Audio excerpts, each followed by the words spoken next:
Le majestueux navire qui se trouve devant toi est plus grand que tu ne l'imaginais. Alors que tu embarques sur le Titanic, le capitaine Edward Smith en personne te salue. Ton voyage va bientôt commencer. Lorsque le paquebot fera escale à Cherbourg et à Queenstown, il y aura plus de 2200 passagers et membres d'équipage à bord qui entameront leur voyage transatlantique.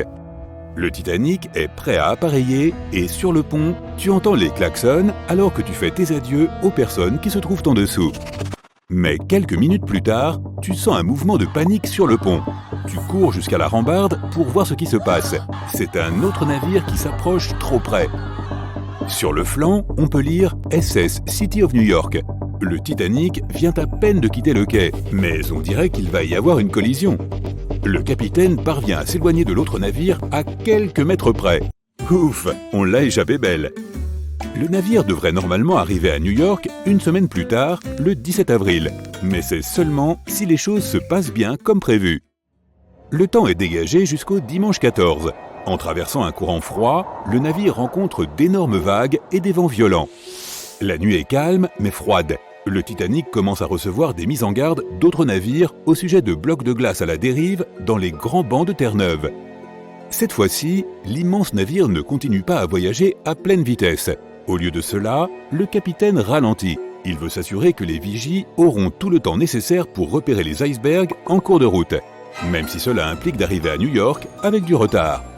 Il est 11h40 du soir. Le vigie Frederick Fleet aperçoit un iceberg de taille colossale droit devant lui. Il alerte immédiatement le pont. Le premier officier dit au timonier de contourner l'iceberg et le reste de l'équipage doit donc arrêter les machines immédiatement. Tout le monde à bord collabore pour éviter l'obstacle. Mais dans cette version de l'histoire, le timonier ne panique pas. Il tourne immédiatement la roue dans la bonne direction pour s'éloigner de l'iceberg. Un grand nombre de passagers ont déjà été réveillés par l'agitation et les bousculades. Certains se rendent sur le pont en chemise de nuit et en pyjama pour voir ce qui se passe. Quelques-uns jettent un coup d'œil sur le côté droit du navire pour mieux comprendre. Toi et tous les autres, observez ce qui se passe anxieusement en vous agrippant à la rambarde. Le stress et le froid vous font frissonner. Vous ne pouvez pas vous empêcher de vous demander si le Titanic va entrer en collision avec l'iceberg. Il se rapproche de plus en plus. Les gens retiennent leur souffle. Il fait un silence de cathédrale. Et puis, à quelques centimètres près, le navire longe lentement le monstre de glace. Il n'y a pas eu de contact. Aucune fissure dans la coque sur des centaines de pieds de longueur qui aurait permis à l'eau d'envahir les compartiments inférieurs. Tout le monde commence à applaudir et à s'embrasser. Après avoir fait toutes les vérifications nécessaires, le capitaine annonce officiellement que tout est en ordre. Il invite les passagers sur le pont à entrer pour prendre une tasse de thé chaud avant de regagner leur cabine. Tu suis un groupe et tu vois le capitaine qui sort pour aller rapporter l'incident. Il alerte également les autres navires dans l'Atlantique Nord pour qu'ils ralentissent et soient vigilants. Parmi ces navires se trouve le Carpathia. Non, il continue sa route, inutile de venir au secours du Titanic ce soir. RMS Titanic atteint enfin sa destination le 17 avril 1912. Il a 8 heures de retard, mais il est en sécurité. Des milliers de personnes viennent sur les quais de New York pour admirer le plus luxueux navire du monde. Son premier voyage a été couronné de succès. Avant de débarquer du navire, certains passagers échangent leurs adresses pour s'écrire des lettres, comme les joueurs de tennis Richard Norris et Carl Baer. Tous deux étaient à bord du Titanic. Mais par contre, cette fois-ci, Norris n'a pas passé des heures dans les eaux froides de l'Atlantique Nord à essayer d'aider les autres passagers, risquant de perdre ses jambes à cause de l'hypothermie. Et Baer n'a jamais été sur un canot de sauvetage avec sa petite amie, où il l'a demandé en mariage. Non, cette fois il l'a fait en présence de ses amis et de sa famille, et ils ont tous célébré les fiançailles. Les deux joueurs de tennis ont fini par jouer leur premier match ensemble plus tard, en 1912. Norris est devenu l'un des meilleurs joueurs de sa génération et a remporté la Coupe Davis à 5 reprises. Margaret Brown rentrait aux États-Unis pour voir son petit-fils malade. Dans cette version de l'histoire, elle n'a pas eu à aider les passagers à monter dans les canots de sauvetage et n'est jamais montée elle-même dans le canot de sauvetage numéro 6. Quand Brown descend du bateau, elle court vers son petit-fils. Cette fois, elle n'a pas rencontré les membres de l'équipage, ni le capitaine du Carpathia pour lui remettre une coupe honorifique en argent. Elle continue à mener des actions philanthropiques, mais elle ne sera jamais connue sous le nom de l'insubmersible Molly Brown. Violette Jessop n'a jamais aimé l'idée de naviguer dans l'Atlantique Nord, car elle savait à quel point le temps pouvait être mauvais. Elle était prudente, puisqu'elle venait déjà de survivre à un accident quelques mois plus tôt. C'était sur le navire sœur du Titanic, l'Olympique. Mais ses amis l'avaient convaincue de rejoindre l'équipage du légendaire navire. Cette fois, elle n'a pas été appelée sur le pont pour aider les passagers et n'est jamais montée à bord du canot de sauvetage numéro 16. Elle a continué à travailler sur le Titanic jusqu'à sa retraite. Cela signifie qu'elle n'a jamais été engagée comme infirmière sur le Britannic. Et en novembre 1915, Jessop n'a donc pas connu le 3e naufrage auquel elle aurait survécu. Le chef d'orchestre, Wallace Hartley, est parti en voyage pour établir de nouveaux contacts possibles en vue d'un futur travail. Mais il a continué à jouer pour divertir les passagers. Cette fois, il n'a pas joué de musique devant une foule en proie à la panique alors que le navire coulait. Il a survécu. Il est retourné chez sa fiancée, s'est marié et a fondé une famille. Il continue à divertir les gens sur le North Atlantic Run. Cette fois, sa fiancée en deuil n'a jamais reçu son violon. Et les souvenirs historiques du Titanic n'ont jamais été vendus en 2013 pour 1,7 million de dollars. Bert Mayne a rencontré l'amour de sa vie, Quick Baxter, à Bruxelles, alors qu'elle voyageait avec sa mère et sa sœur. Baxter voulait emmener Mayne avec lui. Alors, il lui a secrètement réservé une cabine sous le nom de Madame de Villiers. Cette fois, il n'a jamais eu à guider sa famille vers un canot de sauvetage. Sa famille a rencontré sa petite amie en descendant du navire et non sur le canot de sauvetage numéro 6. Cette fois, Baxter a survécu. Il est retourné au Canada avec sa petite amie qui n'est jamais reparti seul en Europe. Le neveu de Mayne ne trouvera jamais dans son placard une boîte à chaussures contenant des souvenirs du Titanic. Dorothy Gibson jouait au bridge ce soir-là avec un couple de banquiers new-yorkais. Lorsqu'elle est retournée dans sa cabine avec sa mère, elle n'a jamais entendu ce long craquement affreux. Et elle n'est jamais montée à bord du canot de sauvetage numéro 7.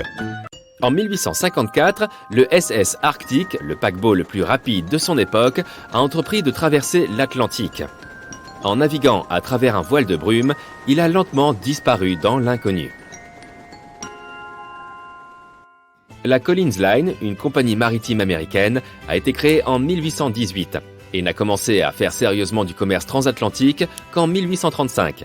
Ces bateaux à vapeur traversaient l'Atlantique de Liverpool à New York en seulement 10 jours. Cela ne semble pas très rapide aujourd'hui, mais à l'époque, le même trajet prenait plusieurs semaines à d'autres navires. Légers sur l'eau avec leur coque en bois, puissants grâce à un moteur à vapeur, ces bateaux étaient le choix préféré de nombreux personnages haut placés. Qu'est-ce qui pourrait mal tourner avec un navire aussi perfectionné ? Voilà qui n'est pas sans rappeler l'histoire d'un autre navire que tout le monde croyait insubmersible. Mais revenons à la Collins Line. Elle est devenue un opérateur très performant sur les routes transatlantiques avec un seul concurrent, la Cunard's Line. Il s'agissait d'une compagnie britannique qui ambitionnait également d'être la principale force en présence à travers le passage de l'Arctique. En 1835, la Collins Line a reçu un nouveau navire qui s'est rendu à Liverpool et est revenu à New York avec la plus grosse cargaison jamais vue à l'époque. À partir de ce moment-là, la compagnie n'a cessé de croître. Il semblait qu'elle n'allait connaître que des succès futurs. Malheureusement, ces somptueux navires sont devenus coûteux à faire fonctionner, notamment à cause de la quantité de charbon utilisée. La puissance massive et les faibles coques en bois signifiaient qu'ils avaient besoin de nombreuses réparations après chaque voyage. Ainsi, chaque voyage a fini par coûter cher. Mais comme les navires étaient sûrs et avaient une excellente réputation, les gens étaient prêts à payer le prix. Et l'entreprise n'était absolument pas en crise. Ils avaient réussi quelque chose que personne n'avait réussi à faire avant eux. Leur navire traversait l'Atlantique en 10 jours seulement. Et Edward Collins, le propriétaire, était déterminé à maintenir le rythme. Les 5 navires de la compagnie surpassaient facilement ceux de la Cunard's Line, qui n'en comptait que 3. Forte de son succès, elle a attiré davantage l'attention. Bien que le navire de la Cunard était plus lent, avec leur coque en fer, ils pensaient qu'il y avait encore du profit à faire. Parmi les navires de Collins, l'Arctic, le 3e à avoir été lancé, était le plus grand, atteignant 87 mètres de long, avec 2 moteurs à vapeur à levier latéral, chacun d'une puissance de 1000 chevaux. Les 16 roues à eau faisaient 16 tours par minute lorsqu'elle tournait à pleine vitesse. Au moment de son lancement, la presse l'a qualifié de « vaisseau le plus stupéfiant jamais construit aux États-Unis ». Mais tout le glamour et la gloire n'ont pas permis d'éviter ce qui allait suivre.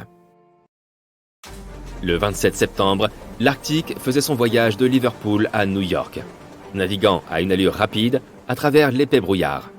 Il est possible qu'à ce moment-là, après 4 ans de voyage record, l'équipage ait pris trop confiance en sa navigation et en son navire.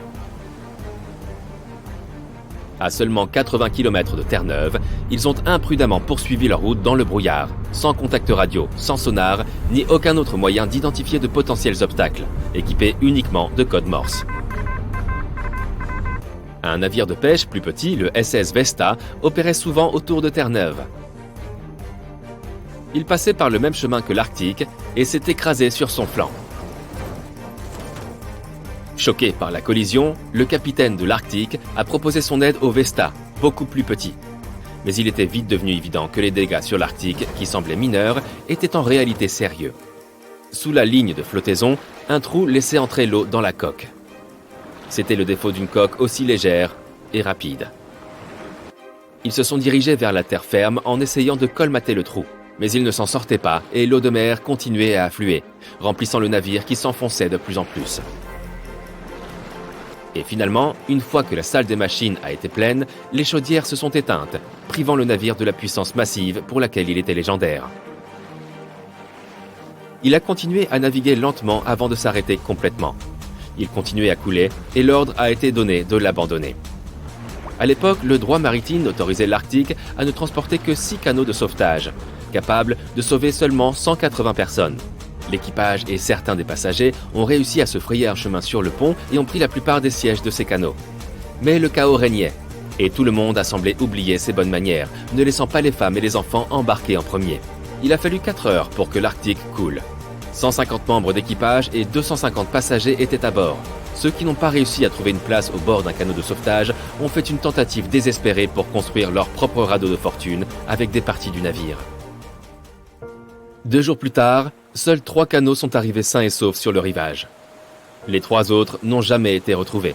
Et crois-le ou non, l'équipe de sauvetage a aussi retrouvé des personnes qui s'accrochaient à l'épave depuis 2 jours. Contrairement à l'équipage, le capitaine a sombré avec l'Arctique, mais a étonnamment survécu. Il ne serait qu'une seule des 85 personnes qui s'en sont sorties, sur les 400 personnes à bord. On dit que rien n'est jamais perdu. Et c'est vrai. Découvrons des navires figés dans le temps. Le premier est vraiment fascinant. Voici l'épave d'Anticythère. C'est un navire de commerce grec du 1er siècle avant Jésus-Christ. Il est situé sur la côte est de l'île grecque d'Anticythère, au point de convergence des mers Égée et Méditerranée. Environ 2000 ans plus tard, en 1900, un groupe de plongeurs grecs à la recherche d'éponges a découvert l'épave. Ils se rendaient en Tunisie, mais ont été obligés de se mettre à l'abri d'une tempête sur une île voisine. Comme ils ne pouvaient aller nulle part à cause de la tempête, ils ont décidé de chercher des éponges jusqu'à ce que le temps se calme. L'un des plongeurs a découvert l'épave du bateau à une profondeur d'environ 40 mètres. La chasse aux éponges s'est donc transformée en chasse au trésor. Le capitaine du bateau des plongeurs a informé les autorités grecques de leur trouvaille et 2 autres navires ont été envoyés vers l'épave. L'opération de récupération a été couronnée de succès et les artefacts se trouvent désormais au Musée national archéologique d'Athènes. Ils comprennent 3 chevaux en marbre, grandeur nature, des bijoux, des pièces de monnaie et des centaines d'œuvres d'art, dont une statue colossale d'Héraclès de 2 mètres de haut.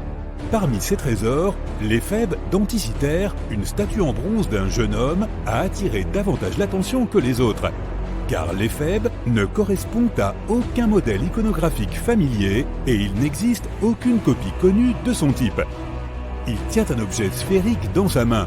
Les experts ont émis différentes hypothèses sur l'identité de ce personnage, mais elles ne font pas encore l'objet d'un consensus.